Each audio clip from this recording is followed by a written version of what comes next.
ನಮಸ್ಕಾರ ಸ್ನೇಹಿತರೆ, ನನ್ನ ಚಾನಲ್ಗೆ ಪ್ರೀತಿಯ ಸ್ವಾಗತ.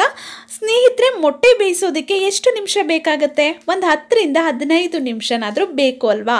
ಆದರೆ ಇವತ್ತು ನಾನು ಹೇಳುವಂಥ ಈ ಟ್ರಿಕ್ಕನ್ನು ನೀವು ಫಾಲೋ ಮಾಡಿದ್ರೆ ಕೇವಲ 5 ನಿಮಿಷದಲ್ಲಿ ನೀವು ಮೊಟ್ಟೆಯನ್ನು ಬೇಯಿಸ್ಬೋದು ಸ್ನೇಹಿತರೆ.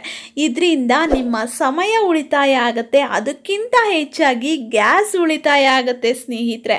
ಈ ಸಿಂಪಲ್ ಟ್ರಿಕ್ಕನ್ನು ನೀವು ಫಾಲೋ ಮಾಡಿದ್ರೆ ಸಾಕು. ಮೊಟ್ಟೆ ಬೇಯಿಸಬೇಕಾದ್ರೆ ನೀವು ಬೇಯಿಸುವಂಥ ಮೊಟ್ಟೆ ಖಂಡಿತವಾಗ್ಲೂ 5 ನಿಮಿಷದಲ್ಲಿ ಸರಿಯಾಗಿ ಬೆಂದಿರುತ್ತೆ ಸ್ನೇಹಿತರೆ. ಅಂತಹ ಅದ್ಭುತವಾದ ಟ್ರಿಕ್ಕನ್ನು ನಿಮಗೆ ತಿಳಿಸ್ತಾ ಇದ್ದೀನಿ. ಮೊದಲು ಮೊಟ್ಟೆಗಳನ್ನು ತೊಗೊಂಡು ಅದನ್ನು ನೀಟಾಗಿ ತೊಳ್ಕೊಳ್ಳಿ. ಯಾಕೆಂದರೆ ಮೊಟ್ಟೆ ಮೇಲೆಲ್ಲ ಗಲೀಜಿರುತ್ತೆ, ಅದನ್ನೆಲ್ಲ ನೀರನ್ನು ಹಾಕಿ ಚೆನ್ನಾಗಿ ನೀವು ತೊಳ್ಕೊಬೇಕು. ಮೊಟ್ಟೆಯನ್ನು ತೊಳೆದಿದ ನಂತರ ಎಲ್ಲ ಮೊಟ್ಟೆಗಳನ್ನು ಒಂದು ಪಾತ್ರೆಯಲ್ಲಿ ಹಾಕಿ ಮೊಟ್ಟೆ ಮುಳುಗುವಷ್ಟು ನೀರನ್ನು ಅದಕ್ಕೆ ಹಾಕೋಬೇಕು. ಮೊಟ್ಟೆ ಸಂಪೂರ್ಣವಾಗಿ ಮುಳುಗಬೇಕು, ಅಷ್ಟು ನೀರನ್ನು ಇದಕ್ಕೆ ಹಾಕ್ಕೊಳ್ಳಿ. ನಂತರ ಇದಕ್ಕೆ 2 ಹನಿಗಳಷ್ಟು ನಿಂಬೆ ಹಣ್ಣಿನ ರಸ, ಕೇವಲ 2 ರಿಂದ 3 ಹನಿ ಹಾಕಿದ್ರೆ ಸಾಕು.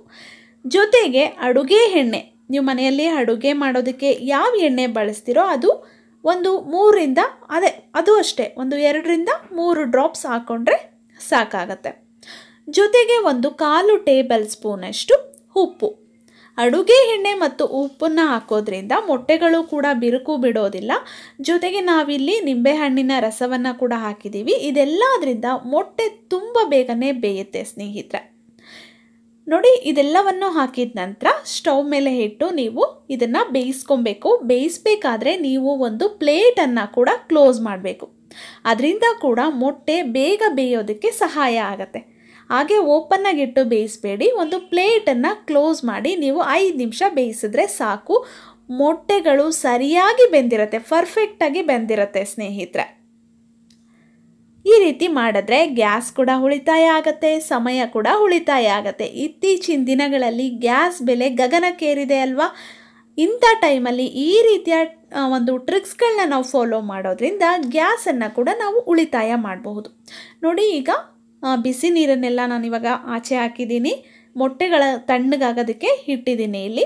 ಇದಾಗಿದ್ದ ನಂತರ ನಾವು ಇದನ್ನು ಬಿಡಿಸ್ಕೊಬೋದು, ಮೊಟ್ಟೆಗಳ ಸಿಪ್ಪೆಯನ್ನು ಬಿಡಿಸ್ಬೋದು. ನಾನಿಲ್ಲಿ 4 ಮೊಟ್ಟೆಗಳ ಸಿಪ್ಪೆಯನ್ನು ಬಿಡಿಸಿಲ್ಲ, ಮತ್ತೆ 4 ಮೊಟ್ಟೆಗಳ ಸಿಪ್ಪೆಯನ್ನು ಬಿಡಿಸಿದ್ದೀನಿ ಸ್ನೇಹಿತರೆ. ಯಾಕೆ ಅಂದರೆ ನನಗೆ ಮಧ್ಯಾಹ್ನಕ್ಕೆ 4 ಮೊಟ್ಟೆಗಳು ಬೇಕು, ರಾತ್ರಿಗೆ 4 ಮೊಟ್ಟೆಗಳು ಬೇಕು. ಆದರೆ 2 ಮೊಟ್ಟೆಗಳನ್ನು ನಾನು ಒಂದೇ ಸಮಯದಲ್ಲಿ ಬೇಯಿಸಿರೋದ್ರಿಂದ ಇಲ್ಲೂ ಕೂಡ ಗ್ಯಾಸನ್ನು ನಾವು ಮತ್ತು ಸಮಯವನ್ನು ಉಳಿತಾಯ ಮಾಡಬಹುದು. ಈಗ ಉಪಯೋಗಿಸೋದಕ್ಕೆ ಎಷ್ಟು ಮೊಟ್ಟೆಗಳು ಬೇಕೋ ಅಷ್ಟನ್ನು ಮಾತ್ರ ನಾನು ಬಿಡಿಸ್ಕೊಂಡಿದ್ದೀನಿ. ಸಂಜೆಗೆ ಬೇಕಾಗಿರುವಂಥದ್ದನ್ನು ನಾನು ಸಿಪ್ಪೆ ಬಿಡಿಸಿಲ್ಲ, ಹಾಗೆ ಇಟ್ಟಿದ್ದೀನಿ. ಇದರಿಂದ ಕೂಡ ಗ್ಯಾಸನ್ನು ನಾವು ಉಳಿತಾಯ ಮಾಡ್ಬೋದು ಸ್ನೇಹಿತರೆ. ಈ ವಿಡಿಯೋದಲ್ಲಿ ತಿಳಿಸಿರುವಂಥ ಈ ಟಿಪ್ ನಿಮ್ಗೆ ಖಂಡಿತ ಹೆಲ್ಪ್ ಆಗುತ್ತೆ. ನಿಮಗೂ ಹೆಲ್ಪ್ ಆಗುತ್ತೆ ಅಂತ ಅನಿಸಿದ್ರೆ ವಿಡಿಯೋವನ್ನು ಲೈಕ್ ಮಾಡಿ, ಶೇರ್ ಮಾಡಿ, ಚಾನಲ್ನ ಸಬ್ಸ್ಕ್ರೈಬ್ ಮಾಡಿ. ನನ್ನ ಚಾನಲ್ನ ಹೀಗೆ ನೋಡ್ತಾ ಇರಿ ಸ್ನೇಹಿತರೆ. ಮತ್ತೆ ಒಂದು ಒಳ್ಳೆಯ ವಿಡಿಯೋ ಜೊತೆ ಭೇಟಿ ಆಗೋಣ. Thank you.